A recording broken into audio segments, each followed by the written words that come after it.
Good evening and welcome to the July 6, 2016 meeting of the Township of Abington's Public Works Committee. May I have a roll call, please? Commissioners Hecker? Here. Barron? Klein? Here. Meyer? Here. Lofton? Here. Thank you. Our first order of business is to approve the minutes of the June 1st, 2016 Public Works Committee meeting, and may I have a motion to approve? Motion so moved. Second? Second. Are there any additions or corrections from members of the committee? Nope. Hearing none, all those in favor? Aye. Aye.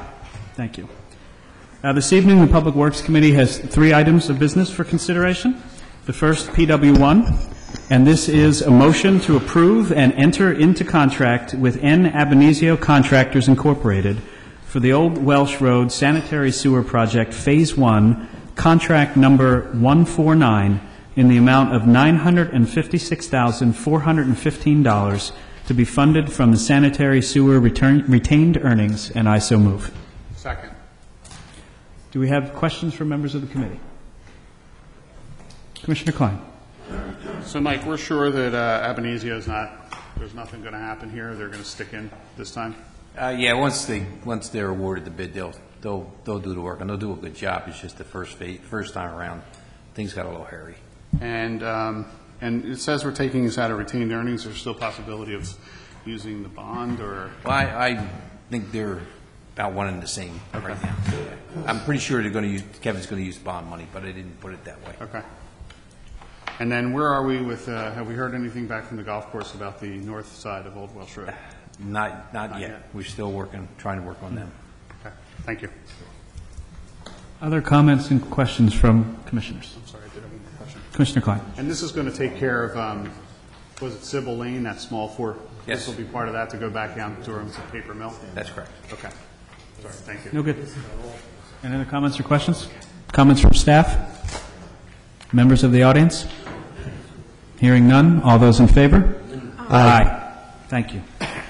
PW2, and this is a motion to authorize the expenditure of $25,200 for engineering design for the intersection of York Road and the Fairway, with the funds to be drawn from contingency fund account number 01-001-002-5299, and I so move. Second.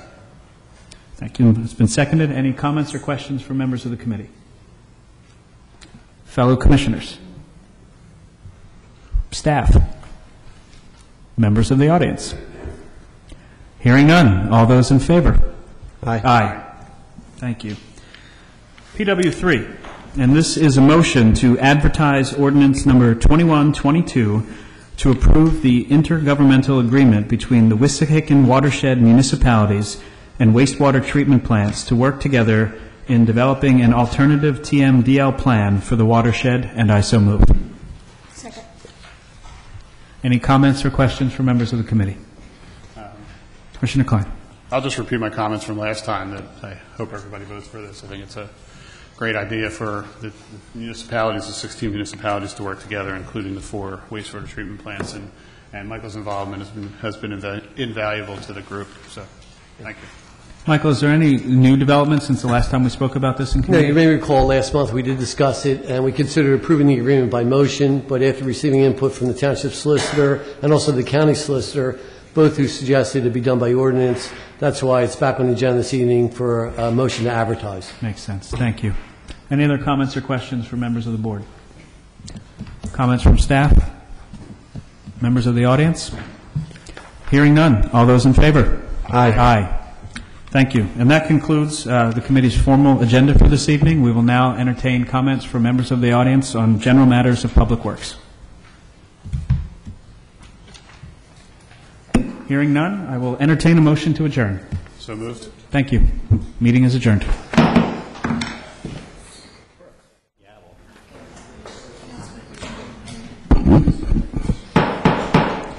I'd like to call to order the July 6, 2016 Code Enforcement and Land Development Committee meeting. Roll call, please. Commissioners Sanchez? We don't. Yes. Here.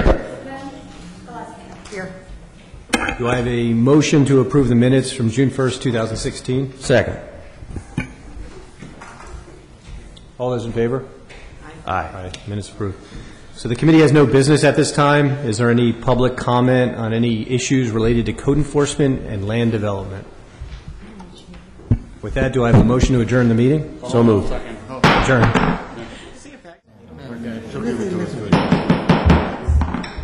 Good evening. I'd like to call the Public Safety Committee meeting of July 6, 2016 to order. Can I have a roll call, please? Commissioner Schreiber? Here. Here. Bowman? Spiegelman? Kalman? Here. We have a small committee this evening, and I'd like to make a motion to approve the minutes of June 1st, 2016 Public Safety Committee meeting. Second. I so move. And it's been seconded. Any corrections or additions? Hearing none. All those in favor? Aye. Chief Kelly, do you have a report for us this evening? Madam Chair, just a very brief one for you and the committee. First of all, at the end of this month is the CALEA conference. We'll be attending to receive our accreditation certification. It's a new level that they have just introduced, and we'll be receiving it. And the town should be very proud of the achievement of our people, and we'll tell you more about that after that's done deal. We don't want to jinx anything here, but that's coming up at the end of this month. And other than that, I'd like to just toss it over to Traffic Safety Manager Al Freed, who will give you the brief update regarding the traffic lights. A vacationing Alfred. That's right. Evening, Madam Chairman, Commissioners. Just a reminder to everybody that the June traffic safety blitz is now over. Those residents that put signs out on the lawn, I'm going to pass on the appreciation of the police department and the township for doing that. It's now time to have those removed, though. You can store those until September when our next blitz kicks in, and put those back out. We will also have new signs in September. We actually ran out of the new ones this time around, but we actually have a sign that we're going to be using that 2 students developed at Rydell East Elementary. So look for that one in September. And also the results of the blitz will be in your package coming out in the next month or so.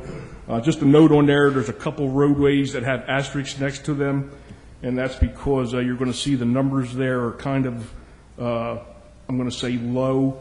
And due to the amount of construction and repaving during this month, there was 3 or 4 locations where we either couldn't get a survey done or we couldn't do that much enforcement. So those roads that have the asterisks next to them, that would be the reason the asterisks are there.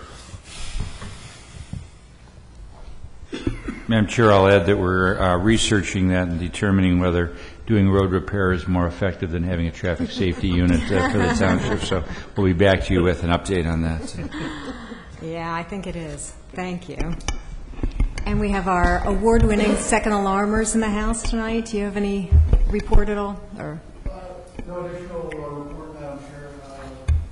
Thank you. Do you have any questions? I know that Rich sent his report, our usual report. He did, yes, he did. Thank you very much. Thank you. Okay, then we will start with our regular agenda. PS1 is a motion to adopt ordinance number 2120, amending Chapter 156, Vehicles and Traffic, Article 2, Traffic Regulations, Section 9, One-Way Highways Established, Section 9.1, Do Not Enter Signs, and Article 3, Parking Regulations, Section 25, Parking Prohibited at All Times, No Parking Between Signs, No Parking Here to Corner, Parking Prohibited except certain hours, No Stopping or Standing, Section 28, Special Purpose Parking Zones, for adoption at the regularly scheduled meeting of the Board of Commissioners on July 14th, 2016 at 7:30 p.m., and I so move. Second. It's been moved and seconded. Any comments from commissioners? Staff? Audience? Hearing none. All those in favor? Aye. Any opposed? Motion carries. PS2 is a motion to adopt ordinance number 2121, amending Chapter 156, Vehicles and Traffic, Article 2, Traffic Regulations, Section 14, Stop Intersections, and Article 3, Parking Regulations, Section 25, Parking Prohibited at All Times, No Parking Between Signs, No Parking Here to Corner, Parking Prohibited except certain hours, No Stopping or Standing, for adoption at the regularly scheduled meeting of the Board of Commissioners on August 11th, 2016, at 7:30 p.m., and I so move. Second. It's been moved and seconded. Any questions or comments from commissioners? Staff, audience? Hearing none. All those in favor? Aye. Any opposed? Motion carries. PS3 is a motion to appoint candidate Charles Nicholas Jr. from the Certified Civil Service Eligibility List to the position of probationary police officer, provided he successfully completes the background, physical, and psychological tests and all entry requirements of the Municipal Police Officers Education and Training Commission for Act 120 training. Appointment will be effective July 18th, 2016, and I so move. Second. It's been moved and seconded. Any questions from commissioners? Actually, I have a question. Oh, go ahead. I do have one question.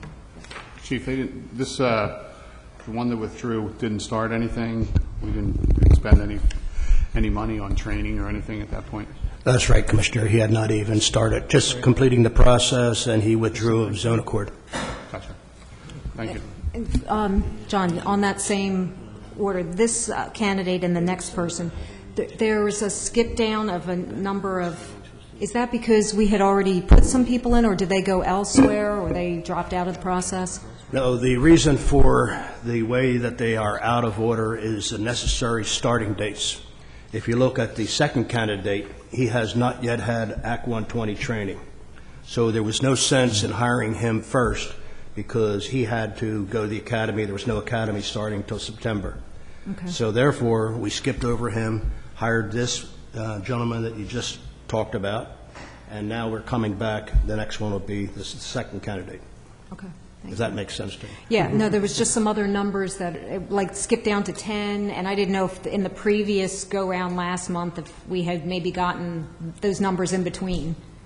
There are a couple of people in between that have not yet, that we did skip over. Okay. Yeah, just listed number 4, and he skipped over both times. Is that, are there specific reasons for that, or? There is. There is. Thank you. Any other questions from staff, audience? Hearing none. All those in favor? Aye. Any opposed? Motion carries. And then PS4 is the motion to appoint candidate Adrian Sahelski D'Angelo from the Certified Civil Service Eligibility List to the position of probationary police officer, provided he successfully completes the background, physical, and psychological tests and all entry requirements of the Municipal Police Officers Education and Training Commission for Act 120 training.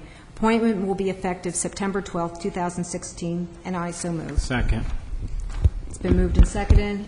Any questions, comments? Chief. Madam Chair, just a quick point. We'll be happy to talk about these recommendations that are out of order to either any individual commissioner or to talk to the board in executive session. We just can't do that in public meeting. But, I got it. Thank you. Be happy to do that after your point. John gave me the sentence. John gave me the sign. Thank you for that clarification. Any other comments? Hearing none. All those in favor? Aye. Any opposed? Motion carries. That concludes our formal agenda. Are there any other public safety items from anybody, commissioners or audience? Well, Yes. and to that point, Chief, I mean, I actually knew you couldn't discuss, and that's why I asked the question the way it was, just about specific reasons, so figured there was something. Thank you. Any other comments? Hearing none, the meeting is adjourned.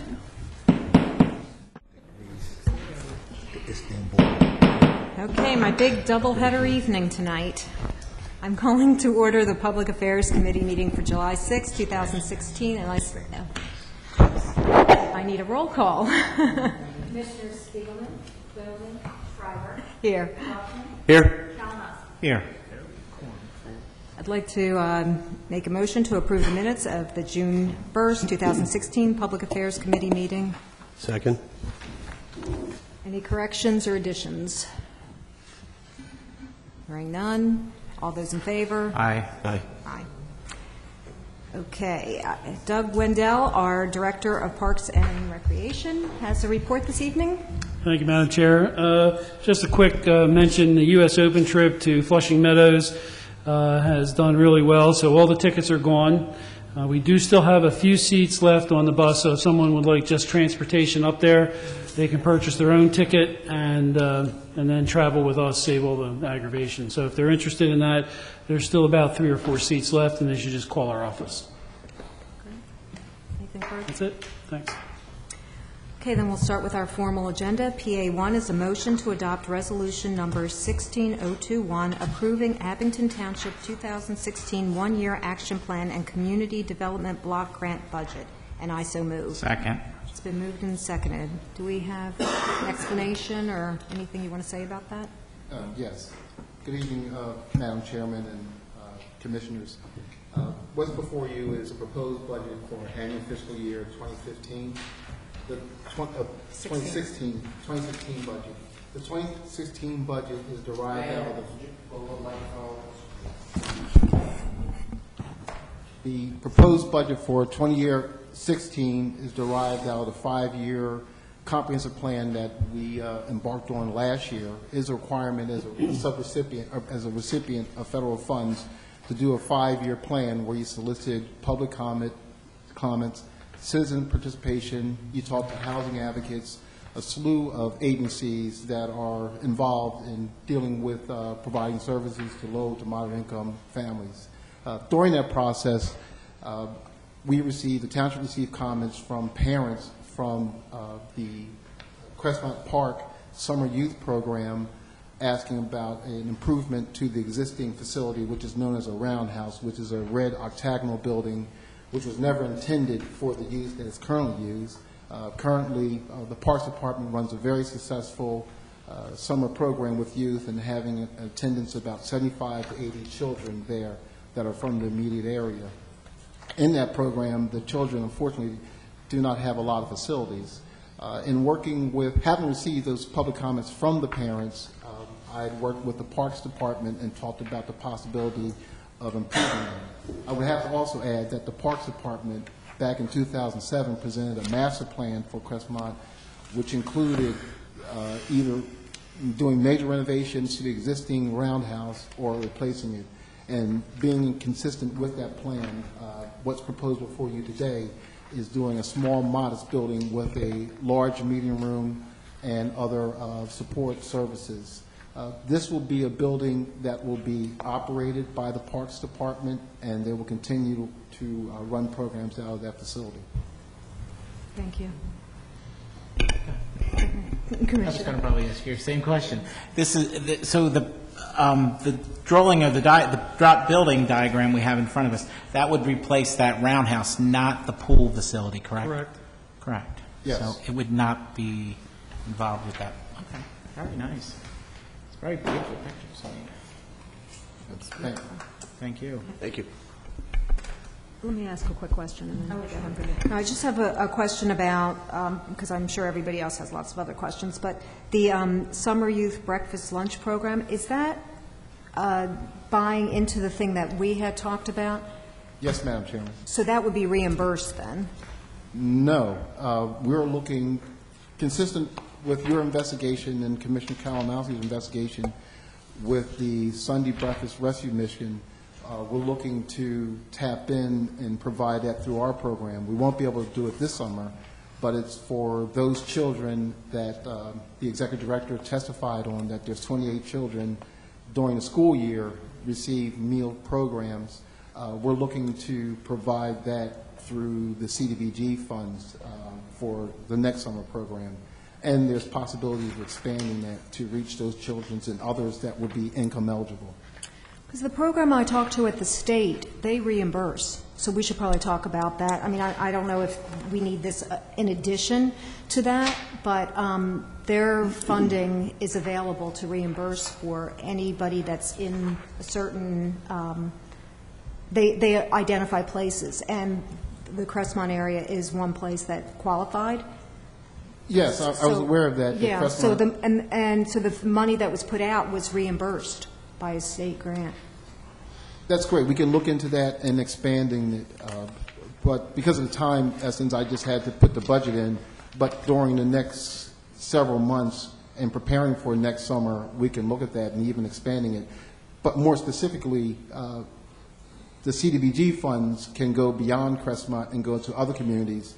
Well, that's what I'm saying. That might be needed for the expansion, yeah. Yeah, this will be needed for expansion, and the only requirement is that it'll be only eligible for income-eligible families to participate.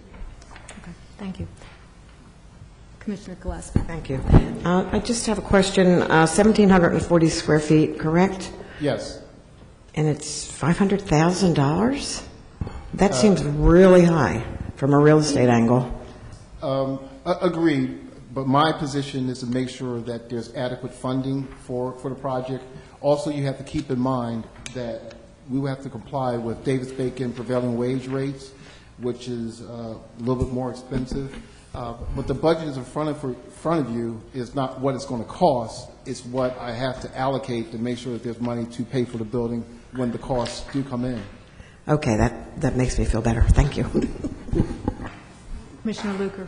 Yes, Van and I have been working on this for a while, and this will replace the building that's currently there that no one seems to know how old it is, but it predates, I think, maybe at least 70 years. I don't think we can even find any drawings that show how old this building is.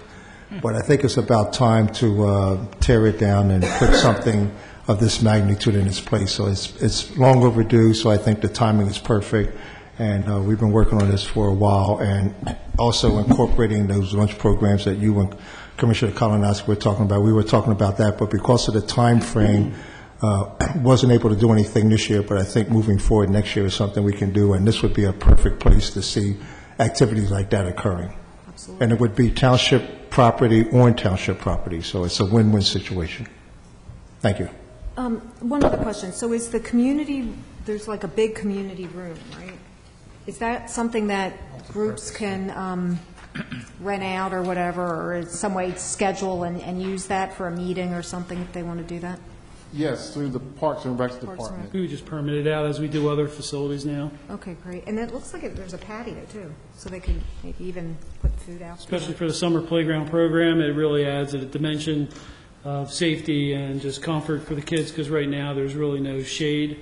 And that something that Andy and Van had worked on to make sure there was, so that when it's a hot day, the kids can at least be in the shade. And if it rains, they can go onto a patio and be out of the weather. No, that's great.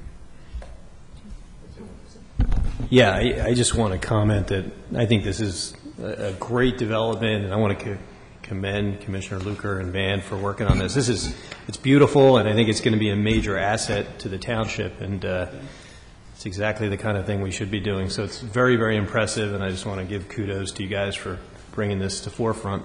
So thank you. Thank you. Commissioner Klein?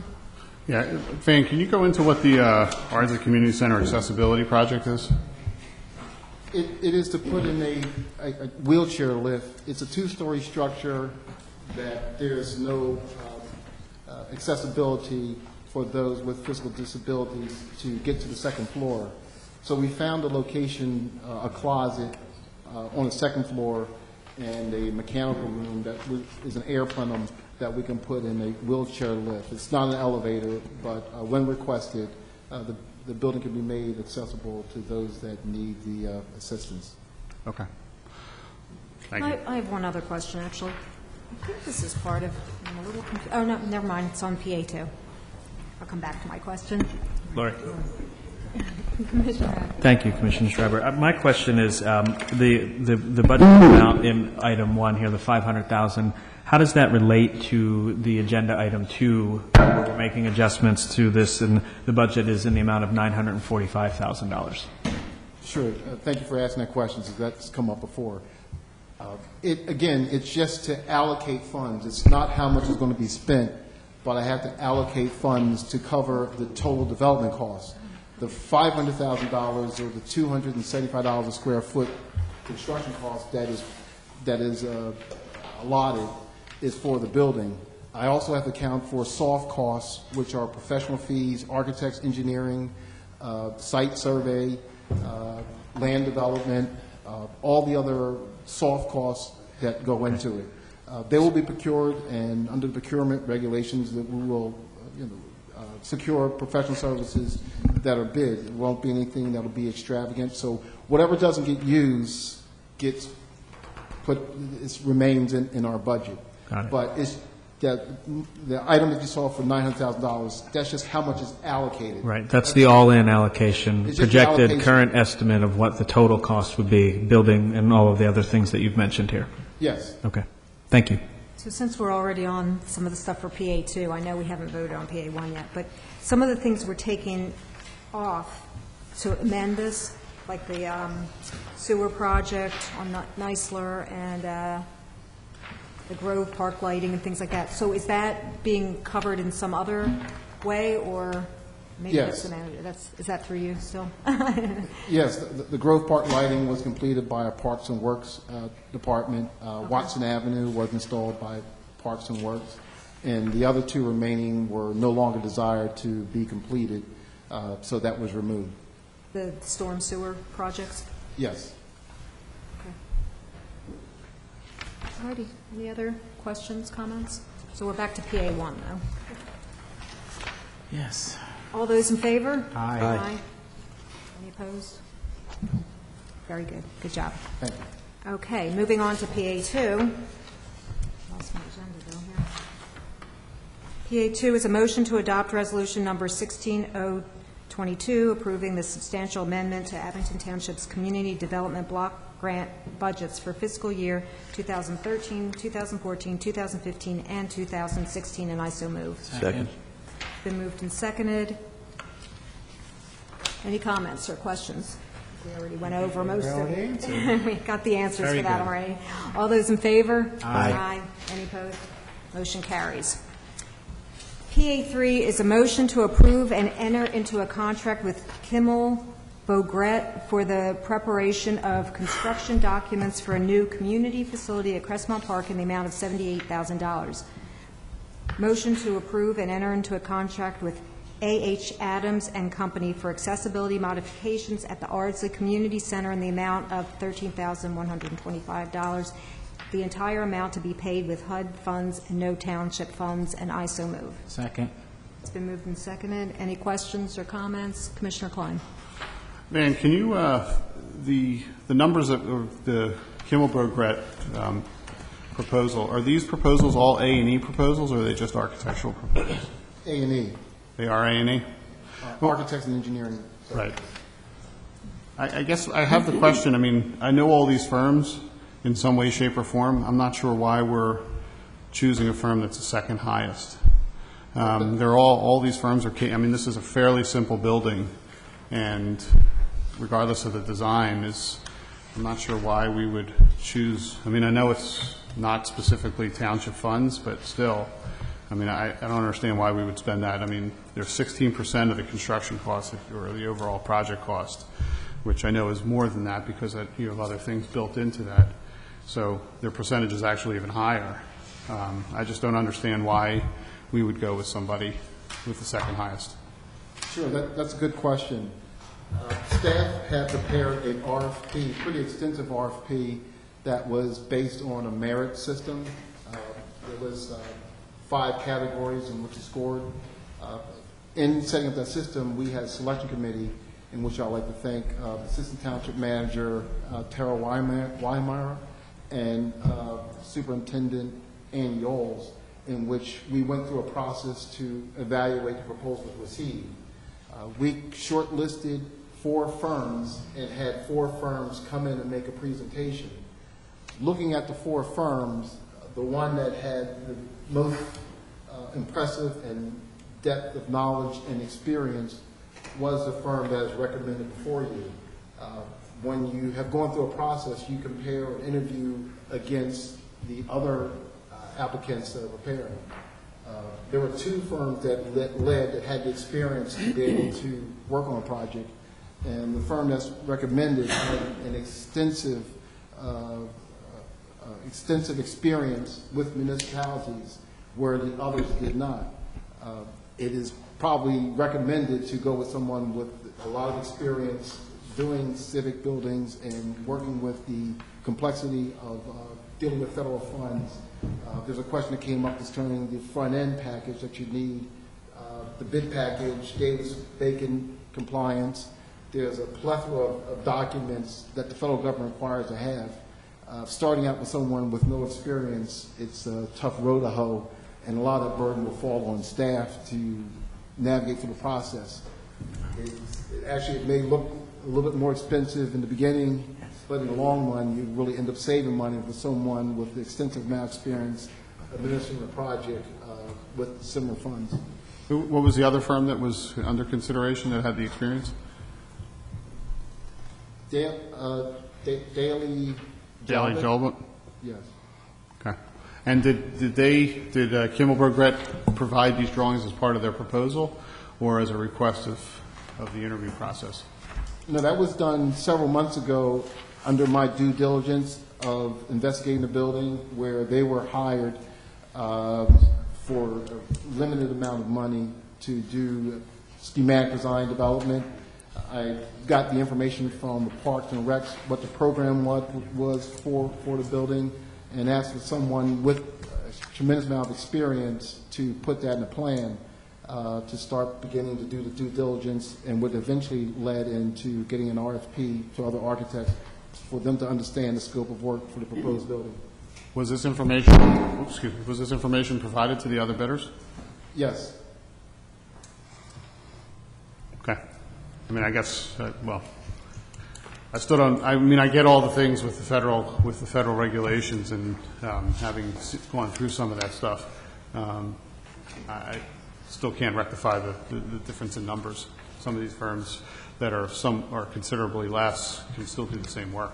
I mean, this, once again, I mean, this is not a complicated building, and it's a one-story slab-on-grade facility. So, Commissioner, that's what I thought going into this, but having gone through the process, and then when we sat down with the firm that's recommended, we started talking about finishes and performances of building, which really can only come from someone who has gone through the process and have done a post-evaluation, going back to other civic buildings, interviewing staff, asking the performance of buildings, and then incorporating those comments into further future buildings. One of the things we talked about was finishes, and what the conversation came in our shortlist interview was having kind of a stamped concrete floor, where you have a floor that's open to the public, and there's a variety of different kind of users. The goal is to have a durable building, and having someone with experience who has done this for other municipalities is something that is valuable. And you can really ask anybody. I mean, this building is no bigger than a rancher when you think about it. So we can put something together, but you may end up saving money initially, but in the long run, you may end up having regrets of just not having the benefit of someone who has a tremendous amount of experience in doing work for government. right. Well, once again, there's not a firm on this list that couldn't handle this size building, and in the complications that you think are available or are part of this project. So, once again, I can't. I mean, I like the project. I've drove past the old building, and there's nothing wrong with the overall project. I just don't see the reason for going with a firm that's, second highest and 16% of the total project value. It just seems, whatever. No, I'll leave it at that. Thank you, Commissioner. Any other comments from anybody? Questions? Hearing none. All those in favor? Aye. Aye. Any opposed? Nope. Motion carries. PA4 is a motion to approve the advertising of ordinance number 2123, which prohibits smoking in township parks and playgrounds, and I'm going to call on Commissioner Rothman for that. Thank you, Commissioner Schreiber. I've had the pleasure of working with our solicitors in developing this ordinance, which is designed to prohibit smoking at our parks and other portions of township property. As written right now, which was shared in our packets, in doing some more research leading up to this evening, I believe that we should have some discussion on it, but my personal take on it is that like what the county has done, as written right now, there would be prohibited smoking in certain portions, certain areas of playgrounds. Of parks, such as playgrounds. My opinion is that should be the entire parks that we're working to address. The reasons for an ordinance like this may seem obvious, but they do include, according to the U.S. Surgeon General, there's no safe level of exposure to secondhand smoke. That's one thing that obviously we want to consider, whether it's for adults or children. Also, there are studies that show that people who do smoke, when they see smoke-free signs, it does help them in either having an initiative to stop smoking or, realizing that it might not be that good for their health, which they probably have heard many times, but it does help to reiterate. Additionally, and something that's important to me, is the environmental impact. Cigarette butts are the most littered item in the world, and they get into our streams. They're a fire risk. There's a lot more to it. However, as written, I think that it's better for us not to just push something through to look good. I think it's more important that we actually accomplish what the goal would be, and that would include revising the language a little bit more so that we would be including the entirety of parks as opposed to just the limited areas, as I mentioned. With that said, I know that there could be some questions as to how we would enforce such an ordinance. I know that there might be some questions as to what language we need to change, and so with that, I think that maybe Doug can provide some comment as to how we plan to enforce this, or who will enforce it as well, and also Lauren, if you would have some comments as to planned revisions or what we have options to do and the timing as to bring it before the board next week or beyond that. So, Doug, do you want to start out with the discussion as to citation, and then anyone else involved in our discussions can chime in as well to provide some information? Sure, Commissioner. We have park rangers on duty in the evenings, which is probably the heaviest usage time in any of the parks. And they are sworn, so they can write citations. And then, of course, if we needed to, we would certainly rely on the police to assist us if we got into a situation where there was large numbers of people. Initially, it's probably going to be more of a problem than it will be as time goes on and people get used to the idea that there would be no smoking in the park. So, and signage and that kind of thing, that's the best way of doing it, is making people aware that there is a change. We are in the process, with the help of Ed Micolo and the Public Works Department, of getting some signs made up of our rules as recommended by DVIT, to have them posted. So, that's basically where we would be at with that. All right. Thank you. And Lauren, do you have anything to add? Certainly, Commissioner. The ordinance, as you indicated, is written right now that it would prohibit smoking with playground areas, pavilions, I believe dog parks as well as a 50-foot radius around those areas. If it's the pleasure of the board, you can certainly expand that to the entire 50-foot. You can certainly expand that radius to the entire park. There was also a question as to whether or not the board would want to prohibit smoking on all township property, not just park areas, to include this property as well as any other property that's owned by the township. The board can do whatever it pleases with that. We can certainly amend the ordinance and have that ready for next Thursday. There's no committee meetings in August, so if we want to pass this in August, then we'll have to get that advertised in advance of that. Otherwise, it looks like we'll be authorizing advertising in probably September. So if we want to get this through for the summertime, we can certainly make those changes before next week. And with respect to ordinances that you're familiar with, whether it be in other municipalities or the county one, have they provided for a certain area within a park or on township property for smoking to be permitted? They have. The ordinances certainly have a range of enforcement of prohibited areas. The ordinance that we're looking at tonight is consistent with other municipal ordinances. Generally, with the township building property. There are certain areas that are designated as smoking areas rather than just making the entire thing smoke-free. The interior of the buildings are obviously smoke-free, but there's usually a smoking area for both employees and visitors. But the county has prohibited smoking on all of its properties, including its parks, and that includes e-cigarettes and vaporizers. So there's a wide range, and any of those options are available to the board if it chooses to do so. Thank you.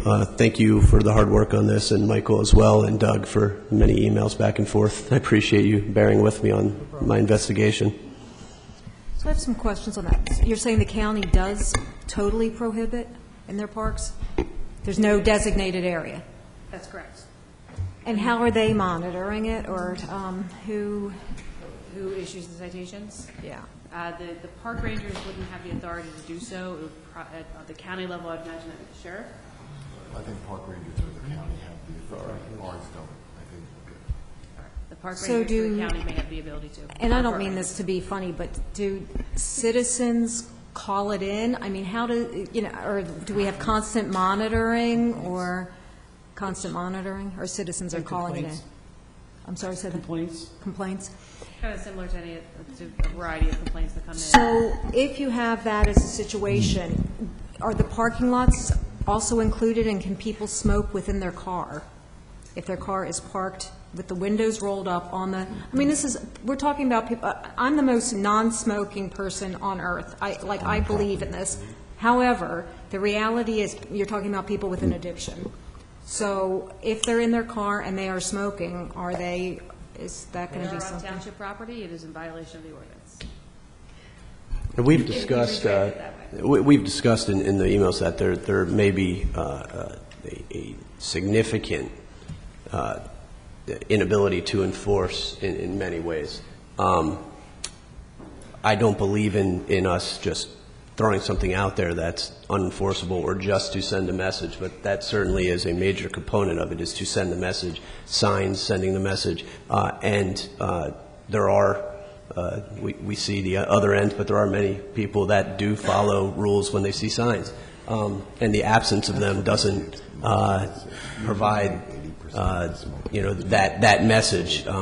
I do think that, as Doug referenced, there will be a certain amount of hurdles in the sense of initially people not knowing what's going on or not knowing how it could be enforced, or just putting out their cigarette and all of a sudden it's, what can you do to me now? But I think that there are very legitimate questions that you asked, and I don't know how we do something about someone that wants to smoke in their car with the windows shut on the property, and confrontation that we want to go to the extent of for enforcement. I think at that point that might be something where that person wins. But I'm working at Montgomery County Community College. They have they're a smoke-free campus, but if you go after the yellow line into the parking lot, so one side of the yellow line you're not allowed to smoke, the other side you are, and so that takes you into the farther parking areas. Which is a little bit complicated, but you can't cross that yellow line with a cigarette or whatever in your hand. So people do have a place to smoke, but it's away from the buildings and the main part of it. And although I would like to say that that's not still obnoxious if you have to walk through it, which it is, but at the same time, there is something for people who aren't able to stop smoking at that particular time and still be able to go to a park or whatever. So, Commissioners, if I could, one of our other municipalities passed a similar ordinance a few years ago, and we've written very few citations. We can probably count on two hands the amount of citations we've written in the last 3 or 4 years.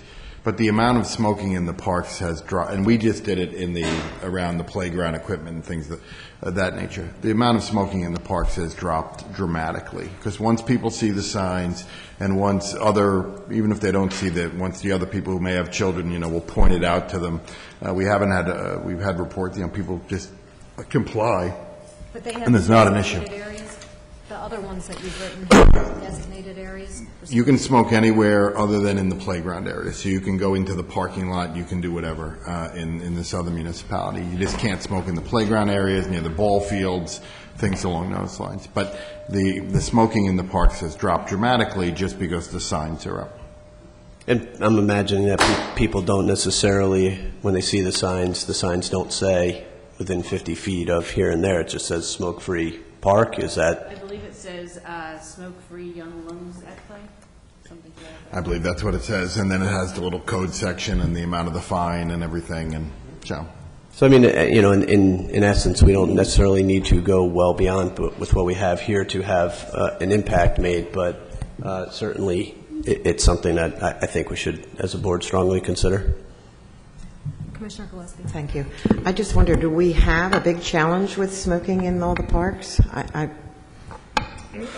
Commissioner, I don't know that we have a lot of complaints about it, but I know like the skate park, there's no smoking in their signs, and in a couple of other places, the pools.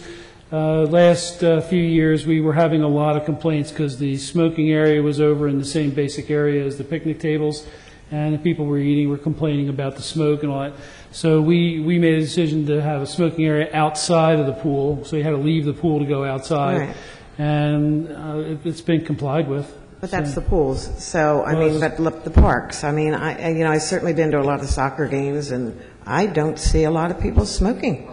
It's like, I don't, I just I'd have wonder to check how. with my rangers to see whether they run into that issue very often. Yeah, and something about 50 feet, if you were 50 feet from the park and smoking, if you live close to the park, I mean, I can think of Elk Street Park. There's people real close. That means they can't smoke in their house. Well, it would be the border of the park, I assume. It's kind of like, I just think it's a little much. I think it would.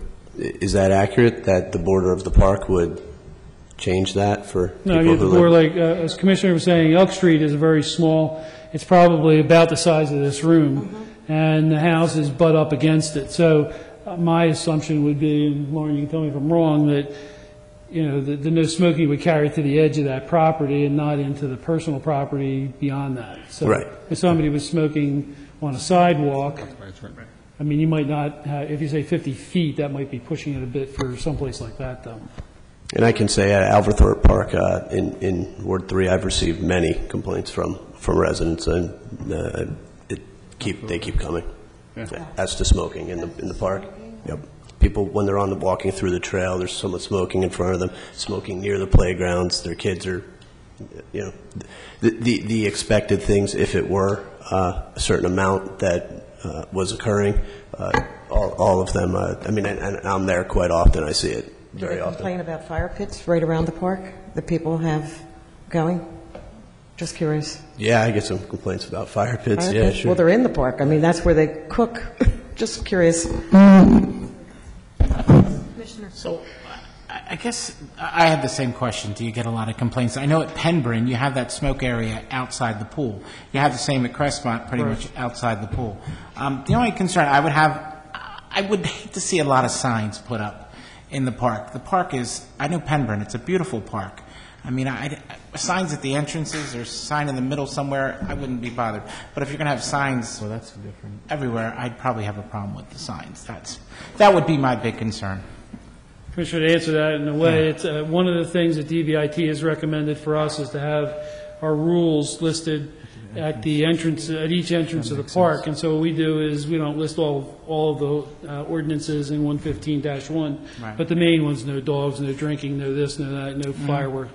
And that certainly could be one of the ones we add to it. And it would be one sign at each entrance, so there'd be one at Pembroke, there'd be one or two, which we already have there now. So Right. we could do that without being excessive. I do see them smoking there. I agree with Lori. I mean, I believe it's a disgusting, filthy habit. I mean, I run the VFW, and we went non-smoking a few years ago. Now I have the front yard littered with cigarette butts, or the out back where we allow them to smoke also.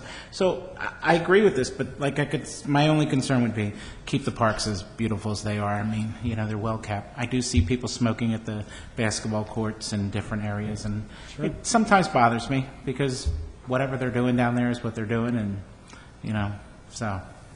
Can I ask you a question? Where the VFW, where the smoking is, do you have things for them to put the butts in, but they just don't use it? Every Monday morning. I was going to say, if we had a designated place in the parking lot, you know, before the parks, where they could put their butts out. Less accommodating, I find, is better. Yeah. Commissioner Myers. Yeah, I just want to speak to the enforcement of this, whether it's a part of the park or all of the park. And I think with proper signage, not a lot of signage, just proper signage, I think this would be pretty much complaint-driven.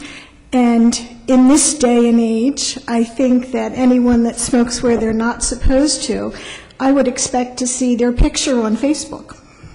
So I think that we're going to be able to enforce this pretty easily. Commissioner Klein? Commissioner Hecker? I had a question about the fine structure associated with this. So it says that, sentenced to pay a civil penalty of not more than $600. So how are we thinking about, it's a pretty, A, it's a significant amount, and B, there seems to be a fair variability in this. So I'm just interested to hear what our best thinking is here. The fine that's listed in the ordinance is the maximum that's allowed under the relevant codes. Got it. So there would be discretion either From the police $1 up to $600. And usually the fines amount on most citations is determined by district justice, not by the township staff. So okay. So is that the process? If somebody receives a citation, they could fight it, or they could go to the magistrate and fight it like anything else? Correct. So a Commissioner smoking Klein. magistrate would charge less than a So- non-smoking magistrate. Maybe. I would have, having had kids play soccer and baseball in the township, I would like to see us somehow add in ball fields, because I've also umpired games, and the worst conditions are when parents are sitting behind the backstop at a baseball game smoking cigarettes and not being able to do anything about it. So I would like us to explore a possibility of putting in clauses for ball fields, especially within dugouts and backstops and the boundaries of either soccer fields and basketball courts. I'd like us to look at that. And as far as looking at this from complaints and how many people, I mean, I see people smoking in Avalthorpe. I've been over in Ardsley and different areas for different games, and people are smoking, and they're smoking right next to kids, and it's disgusting, as has been said before here. And I can't think of a better reason to come up with an ordinance to try to curtail this. I mean, we've regulated minutia in this township over the last few years, and I think this is a no-brainer considering the precedent that's been set. So I think anyone has the right to pollute their own lungs. Smoke is not contained within their own lungs. So as long as the smoke is going somewhere else, I would like to regulate that they can't pollute other people's lungs on township-owned property. So. We also have them not spit. That's just my own personal. Or chew tobacco and spit. How about that? That's tobacco related. Can we put that in there? That's in here. Smokeless tobacco Right. is included in here. Smokeless tobacco Smokeless isn't it? tobacco. Is this? It's not going to win Commissioner Klein any dugout fans, but What's that? the smokeless tobacco part. Yeah. Sunflower seeds. Okay, any other comments? So if this is motion to advertise, if I would suggest the committee entertain the ideas of adding what I talked about, which was ball fields in some way, shape, or form. Maybe that can be discussed. But is this going to be advertised for when? It would be advertised for consideration at your August meeting. We can have a draft incorporating some of the changes that were mentioned this evening for you by next Thursday, so you would be making a motion to advertise at that time of the actual ordinance. Okay. So we're only talking about adding, or are we talking about having all fields and all playgrounds and all park areas and maybe township, or are we talking about these areas and the ball fields? I mean, that's two different things. So in this one, if you add ball fields, it's designated areas, but we also, what you had brought up is just having every place kind of a, I'm not sure which way we're going here. That's my personal preference, but I understand some of the concerns that have been brought up. I mean, my personal preference would be the entire parks would be that way, but obviously we have many colleagues here, and I believe Commissioner Markman has comment too. Yeah, no, I agree with you. I think the whole park, because once again, you have to, if you start regulating here and there, it becomes a big mess. You just say no parking, no smoking in the park, period. I would support the whole park, but I'm saying if we're going to keep it to designated areas, I would want to add ball fields. But if we're going to go, I mean, I would support the fact that the whole park. Gotcha. I agree. I think it keeps it clean and simple, whole park. The park. And are we also adding township buildings? That had been brought up? Or I would do the parks first It's a separate. and make that a separate issue, kind of live with it for a little bit. Is everybody in agreement? I agree with I can Commissioner see that Myers. as reasonable, yeah. Wonderful. Okay. All right, you got this, James. Thanks in advance. So we don't vote on this then as a motion? Well, You're moving it forward for next week to be voted on, the motion of... Once we see the next draft. Excuse me, this is just this is authorization. It says now. motion type, but it's Yeah, not. so you don't have to do that. It just goes till next week. Okay. Did you have another question, Commissioner Do Klein? we know if the school district allows smoking on their properties? So the existing Abington Township code includes a no smoking provision on school district property, so I've moved that over into this ordinance. I don't know that they have their own rules on that, though. And are we allowed to do that? I mean, can we put a regulation on their properties? I think that that's prohibited at the state level. I don't think it matters, because I think it's already prohibited at the state level. Okay. We issued citations on the school district property. Oh, you do? Okay, great, thank you.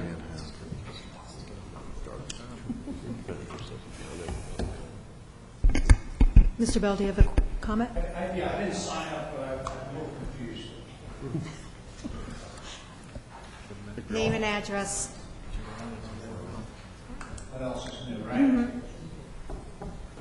Good evening. Good evening. Just to let you know, someone asked me outside that it was hot today, and I told them there's another place a lot hotter. Anyway, I'm a former smoker. I have the scars to prove it, ribs open, so I'm definitely opposed to smoking. But what I'm a little confused about is the citations can go up to $600. Who's going to go to these hearings? In front of the district justice and whoever writes the citation, just like with any citation issued from the township, whether it's a police officer or whether it's code enforcement, that police officer attends the hearing and prosecutes the citation in front of the district justice. There's only a hearing, though, if they're fighting. It is a yeah. Correct. It's like a parking site. So, in other words, if someone says you have to stop smoking, you have a sign here, right? So I stopped smoking, right? And I opposed to, I think they would have picked the cigarette butts up. We used to do that in the military. But I'm a little concerned about the enforcement. I think putting the sign up to say, obviously, no smoking. I agree about putting signs up all over the place. But, and again, I went through, I was a smoker for a long time, and I paid the piper for it. But it just, I could go like down to Rochester Park. I can go on the street and I'm going to smoke. You're going to get secondhand smoke from me, but I'm not going to be on the park place. You're going to get secondhand exhaust from cars going to parks. Where does it stop? You know, you just have to be, I don't disagree that there should be signs, right? But $600 citation, someone said there's a lot over at Aglethorpe. Man, that's a lot of hearings to go to. Putting the signs up, I think, you know, people should abide by them. But no secondhand smoking fines up to $600. That, I don't know, that's kind of stretching, in my opinion. Thanks. Commissioner Schreiber, can I ask one more thing for clarification? So in that section, it says, anyone who's issued a citation shall be subject to a civil enforcement proceeding. So that means everyone who's cited will appear before the district justice. Unless I'm sure that the DJ allows them to just pay the fine and move on. I doubt anyone would do that with a So $600 to my earlier question, so when the citation is issued, what is the fine amount that will be listed on the citation? I believe the normal citation amounts are up to the full amount that they can be cited for. Okay, so it would be listed as $600 when the park ranger or whoever else was writing this. The chief is indicating, right, it's $15 at the citation that's issued. You can pay the $15 or appeal it. Or appeal it, and then if they lose the appeal, then they're subject to the full range. $50 plus the court costs. Okay, thank you, Chief. It's only subsequent offenses that it goes up. I see. Okay, thank you. Appreciate that. So it's, I want to make sure, it's 50? 50. 50. If they, the first time, they just, don't comply. Okay, but it's something like that. And then it could go up to 600, like if they fight it or something like that? Okay. It's 10 packs of cigarettes. That's an issue. That means they have to go to court, you're saying? Or they can pay the They could just pay the 50, well, that's what I'm trying to figure out here. So it's like getting a parking ticket or a speeding ticket. You pay the money, but if you don't want to pay it and you fight it, then you go to a hearing. So I'd recommend that we clarify that in that section a little bit. We can do that. We can certainly do that. Never dreamed this would take this long. Other questions? Did you want to say something else, Commissioner? I just want to thank the board for considering this, and I hope that we'll pass it come the appropriate time through the process. Thank you very much. Good job, Drew. Thank you. Okay. Speaker is worried about any fine at all. Is that correct, Mr. Bell? You were more concerned about any fine at all, correct? No, it's, the sign saying up to $600, Okay. If it's no smoking in. That should be what it says. I'm okay with it. Fine up to $600. I mean, that just doesn't sit me. Okay. I don't mind, I paid the piper for smoking, so maybe you ought to take a picture of my chest and you do it. There you go. Okay, moving on with our agenda. Girls will want your phone number. Thank you. PA 5 is a motion to approve a one-year lease extension effective August 1st, 2016, with the Lubavitch of Abington at Alvethorpe Manor at the rate of $17,047 annually, and I so move. Second. It's been moved and seconded. Any questions or comments? Commissioners, staff, audience, hearing none. All those in favor? Aye. Any opposed? Motion carries. PA 6 is a motion to approve Resolution Number 16023, revising rules of procedures for meetings of the Board of Commissioners to provide for public comment at the beginning of each meeting on any item listed on the agenda and also at the end of each meeting for all other matters, and I so move. Second. It's been moved and seconded. I'm not sure, am I calling on you, Manager? Yes, please. Thank you, Madam Chairman. We last discussed this issue probably 2 years ago when the board adopted a resolution detailing at length the rules of procedure for our public meetings. I'm bringing it back up now for reconsideration to amend those rules to provide for public comment at the beginning of each meeting on any agenda item, and then again provide for a second public comment period at the end of each meeting on any other matter that anyone would like to bring before the board. And I would suggest we consider the amendment to both the Board of Commissioners meetings as well as our committee meetings. Unfortunately, the way it's structured now, it doesn't really facilitate a good flow to our meetings. It's very disjointed. It doesn't encourage public participation. I think it does the opposite. I think people are discouraged from coming because they run the risk of being labeled a dissident. We have the same people come to the same meetings, make the same comments every month. Tonight is a rare exception to that process.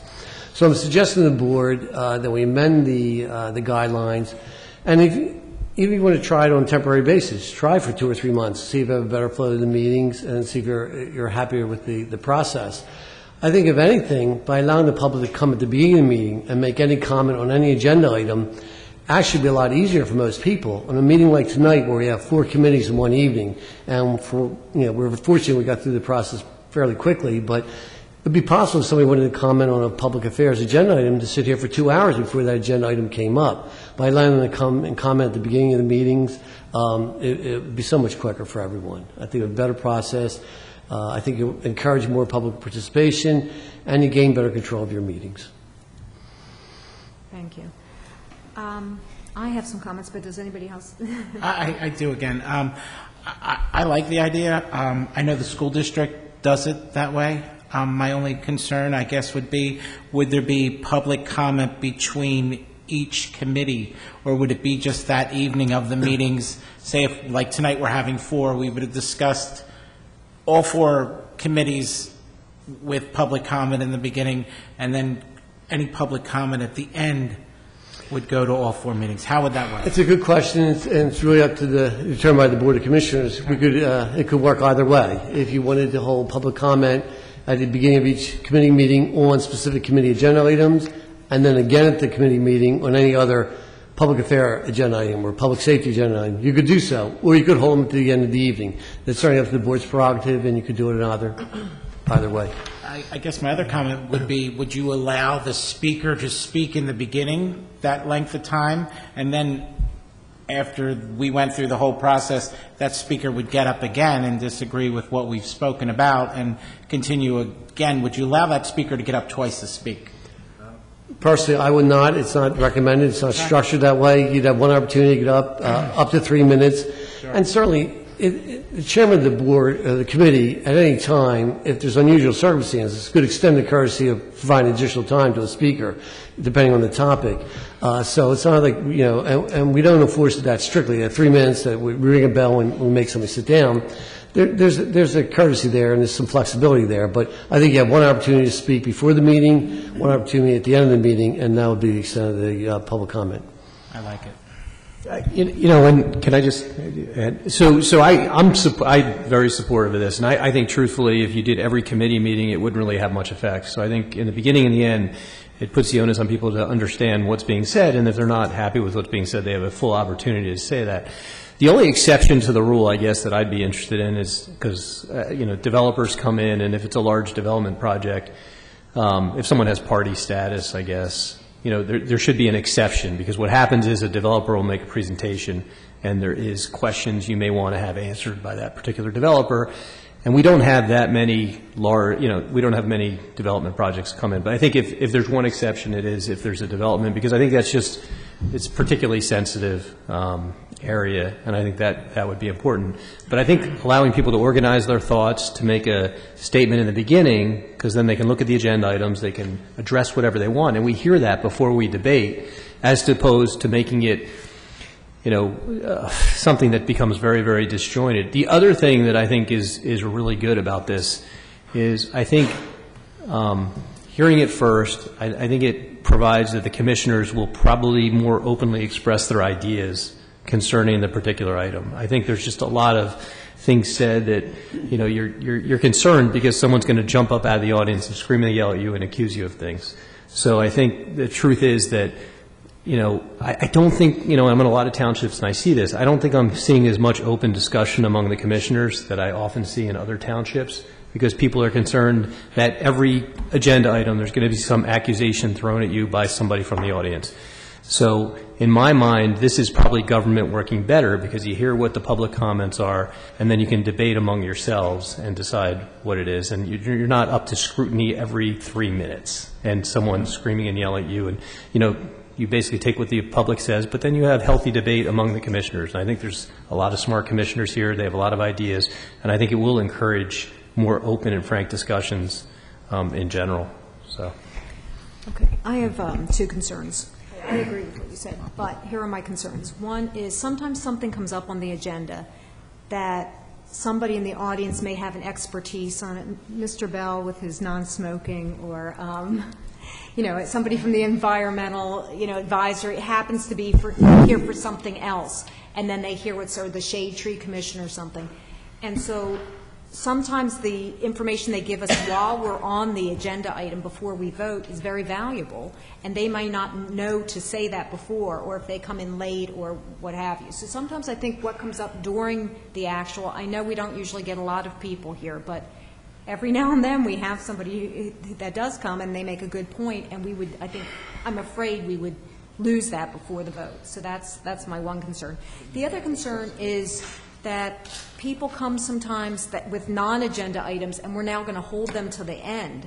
So if somebody comes and they want to talk about something that's not, then they have to maybe sit through 4 hours before they talk on that. So I'm wondering if maybe that should be flipped in some way to put that at the beginning, that they can, so those are my two concerns. I'm just throwing them out there. It can't be flipped because you have to provide people an opportunity to speak on agenda items before you vote on them. You could add all public comment to the beginning on agenda and non-agenda items if you wanted to, but you have to provide an opportunity before a vote is taken to speak on agenda items. So if we put both at the beginning, then we wouldn't put anything at the end, or we could have You other don't have to put comments? anything at the end. Or we could have them, You could put Speak everything at the twice. beginning, and that would be it. so that's an option. Commissioner Rothman. But we do have the option of making things where we have both at the beginning and then the opportunity at the end as well, if we wanted that door to be open, correct? You most certainly can do that. I mean, I'm, speaking to my fellow commissioners, I understand all the points that are being brought up. I personally want us to encourage the public to participate as much as possible.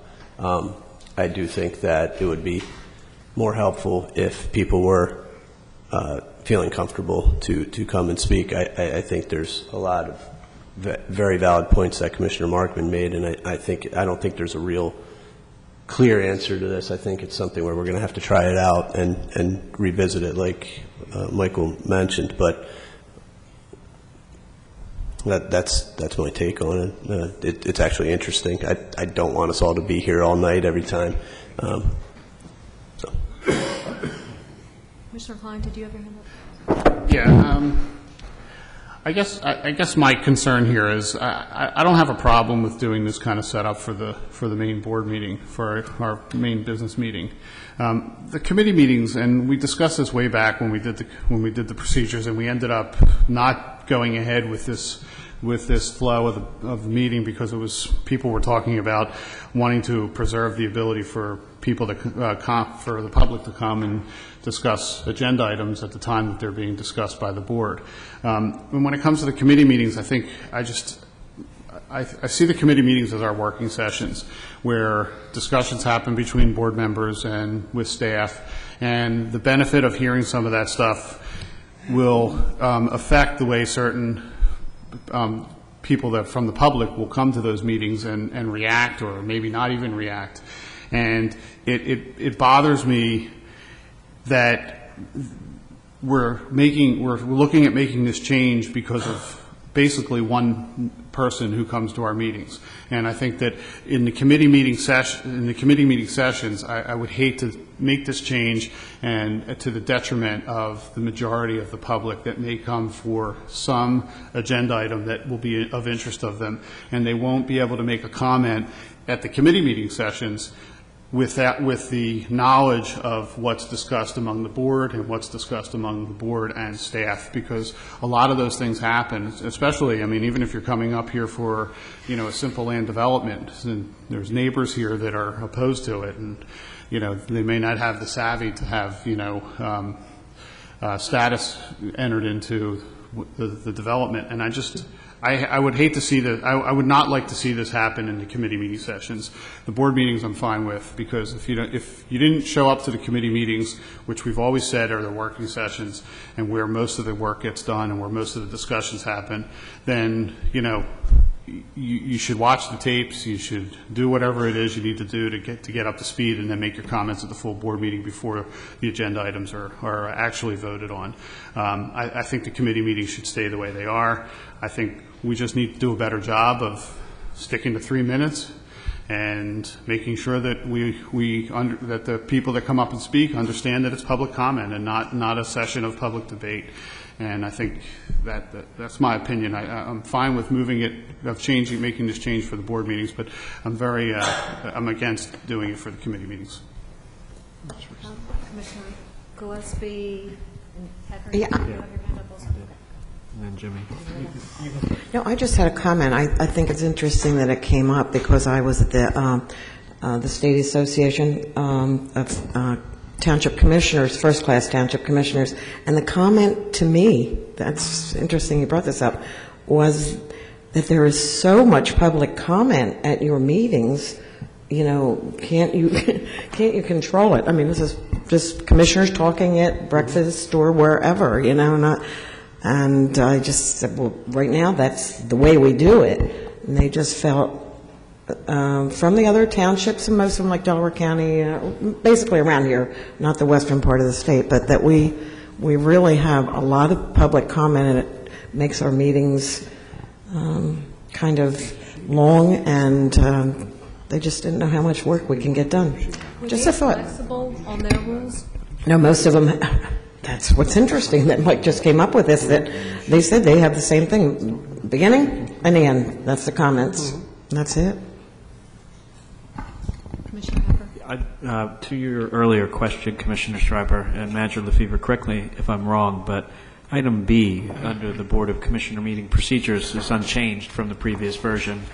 And what that does is it gives the board president the discretion to allow members of the public who want to make a general comment at the outset of the meeting the ability to do that. And it seems to me like you're preserving that flexibility for the board president. That is correct. So I think, Lori, that speaks to your point that if somebody were coming out to a meeting, couldn't stay the duration, wanted to make a general comment, Wayne would have the discretion to allow them, even if we move forward with public comment about agenda items at the outset, to make a general comment as well and then depart. But then they couldn't speak at the end on something else. It would be somebody had to leave or something like that. Okay. Yeah. Is that correct? Yes. Can I just ask our solicitor, you're at a lot of townships and a lot of meetings. Can you weigh in on this? Everybody does it differently. It was interesting that Commissioner Kalinowski said the way the school district does it, because most school districts do it the way that you're proposing to do it, and I think that is partially a function of the fact that school districts have larger agendas than the normal township or the normal water and sewer authority, which sometimes will only have 5 or 6 action items. We tend to have a lot more. School districts tend to have a lot more.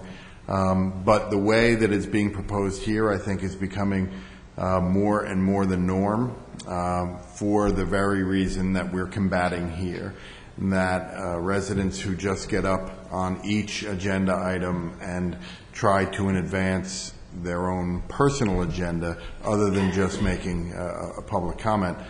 So I think more and more municipalities are looking at putting all of the public commenting at the beginning and then allowing the elected officials to go about the business of making decisions that impact the residents of the township without having to deal with a lot of extemporaneous nonsense.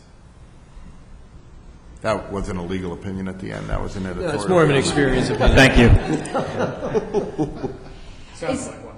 Again, I'm going to ask the same question. When they have that, these other townships, do they ever say, but for this particular thing, like you were saying, the development, or there's some kind of controversial, something unusual, we will allow public comment? Certainly. And it's not just for somebody getting party status, but if you have a particularly controversial development or particularly controversial project, if you have something going in that's being proposed, then it allows the chair or the board president the flexibility to allow it to possibly be a little bit more back and forth.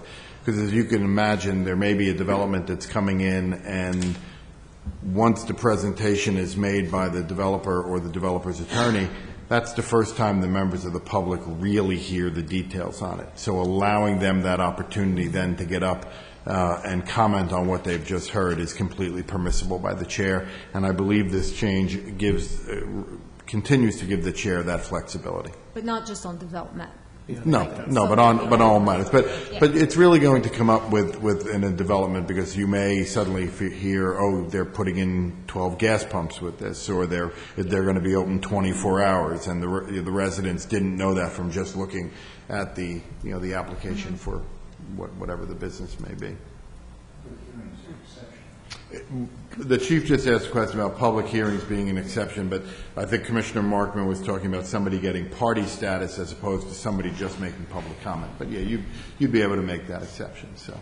It just seems like any, new ordinance, like we were talking about the smoking or something. There might be people that when they hear everybody talking would have an opinion that would be valuable, something that we hadn't thought of. So, Commissioner DePlacido. Yeah, I just wanted to agree with Commissioner Klein, actually. I think that committee is where the work is done. And the more time we have to work and discuss amongst ourselves, the better. I think there's plenty of time for public comment in these meetings. And I'd also entertain anybody who would be in on keeping all 4 committees on one night, because this is running so smoothly. I would like to get it all done in one night. Count on it. For that too. Commissioner Mize, I'm sorry. That's okay. Okay. I also agree with Commissioner Klein, Commissioner DePlacido. I get a little confused sometimes with the discussion because I'm not always sure if you're speaking about the full board meeting or the committee meetings. I think and we proposed this before, the full board meeting, I think, would be properly done properly with this being able to speak in the beginning, because we as commissioners have all sat here and seen a constituent of ours out there that wants to make a comment has to wait until the end of the night and could be at least 2 hours. This is a point that has been brought up before. It would be very nice for them to have the ability, state their case, whatever they want to talk about in the beginning of I'm saying full board, and then be able to leave. I equally agree that the committee meetings are the working sessions, they're the workshops. Even in our procedures, it says that during the public comment period, the speaker may comment and or ask questions. You don't always know what your questions are until the agenda item comes up and it's thoroughly discussed. Right now, we're in a committee meeting. Look how relaxed we are. It's a whole different meeting than the full board meeting. And I equally agree that if you want to talk about it, you better come to a committee meeting, because you're not really going to be able to change anybody's mind by the full board meeting if you're coming to speak about on an agenda item. So that's where I am. Commissioner Kolonowski. I do agree with what everybody's saying here. The only thing I would love to see is the chairperson take back these meetings. Sometimes they are overrun and controlled by a speaker or speakers at a point where it loses what we're working on and what we're doing, because the comments get carried away to a whole different direction than what we're working on and what we're deciding to make the decision for. So that would be my only opinion, where I would say I would agree with what the proposal is now. But besides that, I agree. They're, again, working together, and letting speakers speak is a great thing. But, we've seen our concerns before. Matt, can I just speak to that for a moment? Anybody that has sat in the chair that Commissioner Schreiber has sitting in any capacity knows it is a very, very fine line, a fine balance between allowing a speaker to speak and when to cut them off, where to cut them off, because we are perceived, if we cut people off too quickly, we are perceived as not being interested in their comment. So it's a very fine line, and you don't know what you're going to do until you sit in that seat, and you also don't know what you're going to do until that speaker gets up and goes too far. And I think she's doing a great job tonight. Thank you. Manager Lefevre. Oh, I'm sorry. I just wanted one clarification on where we're at this point. If I understand the comments this evening, we're going to limit the revision to the full Board of Commissioners meeting, and it's the board's interest in seeing all public comment move to the beginning of the meeting, both agenda items and non-agenda items at the beginning of the meeting. And if that's the sense of the board, we can make those corrections for next Thursday night.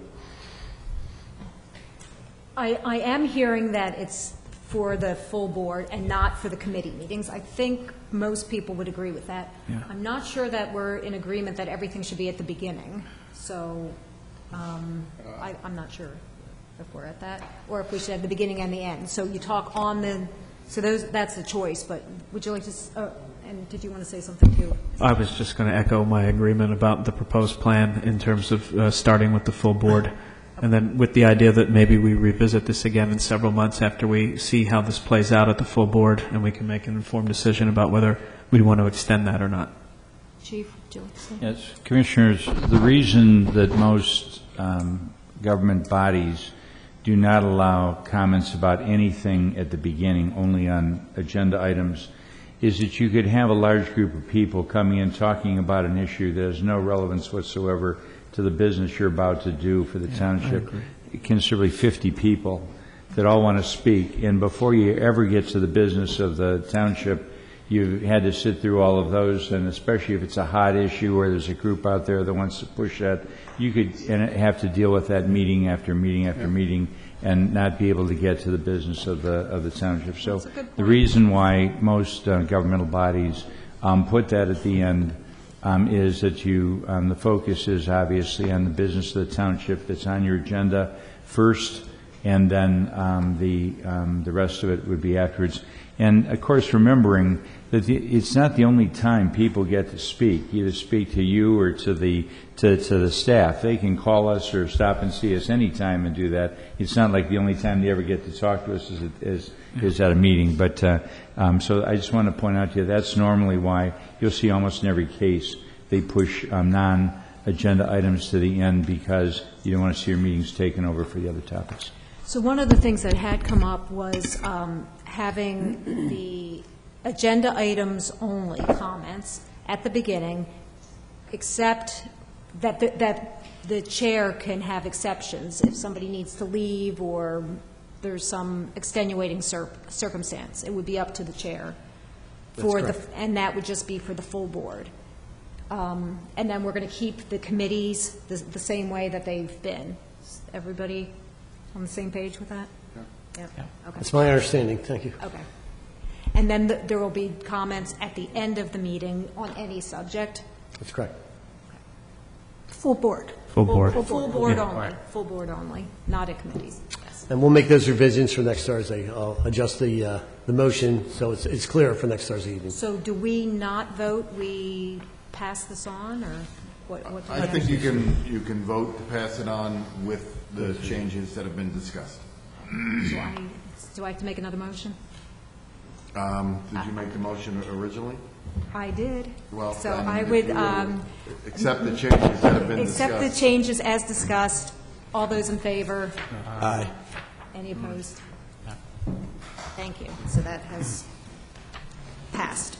Okay, PA 7. So what we're up to, that was a long one. This is for discussion only, a recommendation to adjust the starting time for the July 14th, 2016 meeting of the Board of Commissioners to 7 p.m. So that is just for next week's meeting only. That's correct. We have an unusual situation next week where we have a number of presentations scheduled at the beginning of the meeting that need to be done at the same time. We couldn't necessarily separate those into different meetings. And rather than unduly delay the public portion of the meeting, we thought we'd move the meeting starting time a half an hour early, and hopefully at least a majority of these commendations and public recognitions could be completed before 7:30, so it didn't really interrupt the flow of the meeting. But this is just before next Thursday evening. We'd run a legal ad this Sunday in the Times Chronicle, so the public was advised. We'd also put notice on our website as well as Facebook, so everyone was aware of the earlier starting time. The different people that are involved in the special programs at the beginning will all be notified, I'm assuming. That's correct. Is there any comments from anybody on that? Commissioner Klein? There's a lot of presentations. Is there any way we can get parking set aside for the commissioners or some area? Because we can and we will. That was discussed, I think, at the last public meeting where the majority of the board members couldn't find parking, so we'll make arrangements ahead of time. I mean, I imagine there's going to be, because of so many presentations, there's going to be a lot of people here. So, yes, we'll make those arrangements. Absolutely. But not for the solicitor, right? And plural. I had something after after you're done with this. Any other Commissioner Myers. And Michael, you might have already said this, starting at 7 and doing all of those citations, but if that takes less than half an hour, I would think that we wouldn't want to start the business portion of the meeting until 7:30. That's correct. I was just take a brief break and reconvene at 7:30 if that were to occur. If you said it, I didn't hear you. I'm sorry. Any other comments? Okay, we don't have to vote on that. And we have an added agenda item, which is PA 8. This is a motion to approve an expenditure of no more than $7,600 for the purchase of replacement diving boards at Pembroke and Crestmont pools to be utilized from the contingency fund. And Doug, would you like to say something about that? Thank you, Madam Chair. I appreciate you putting this into the agendas tonight. The reason for the last-minute submission is due to the fact that, as I heard someone say earlier, August, there are no committee meetings. But the other problem is that even extends the time that if it was approved in August, that we wouldn't be able to get the boards in and into the pools in time for this season. So I appreciate you letting us do it tonight. The boards were originally thought to be okay, and when we installed them this year, after some use in the first couple of weeks of the pools being open, we had some issues with both of them. One was a bit delaminated, the fiberglass was coming away from it, and the other board had damage on the bottom where it lays on the fulcrum, the part that it bounces on. And after inspecting them, our staff that take care of the pool did not think that they were safe enough, so the only right thing to do was to remove them. As I've just found out within the last few days, that there are a lot of people that like the diving boards, a lot more than I thought. Not that that's the only thing to do at the pool, but that's one of the things that they appear to enjoy the most. And so if the board approves this, then we would move towards the order. The second page of the board action request is the quote for one board. They're $3,800 with shipping for one board. So they're fairly expensive items, and I did put them into capital for this coming year, but again, that would be until December, so they wouldn't be in the pools until the following season. So how quickly can you have them? I have to call them and find out, but hopefully within a week or so. Installing them is just a matter of putting the bolts through the holes in the back of them. Installation's easy. It's a matter of getting them shipped here. So I would expect that they have them in stock, and I'll check that immediately just to make sure. So it would be before the end of July. So it would be at least the whole month of August that they would be available. Great, okay. Does anybody have any questions on that?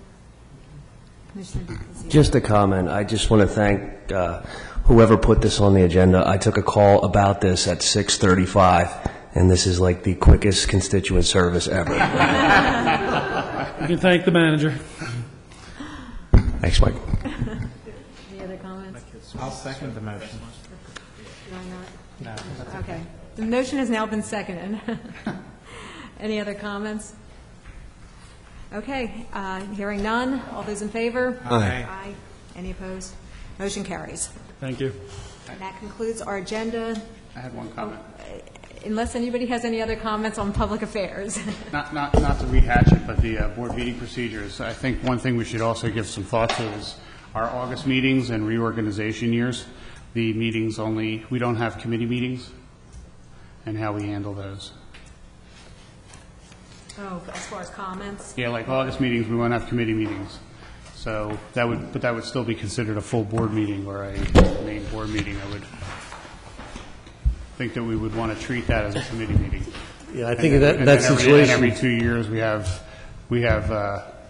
reorganization, so we don't have committee meetings also. Right. That's a good point. I think in those months when that would occur, I think you'd have to take public comment at the public meeting. So I'd just give some consideration Good to that point. when we And we'll make that notation in the resolution. I mean, thank you. Any other comments? We are adjourned.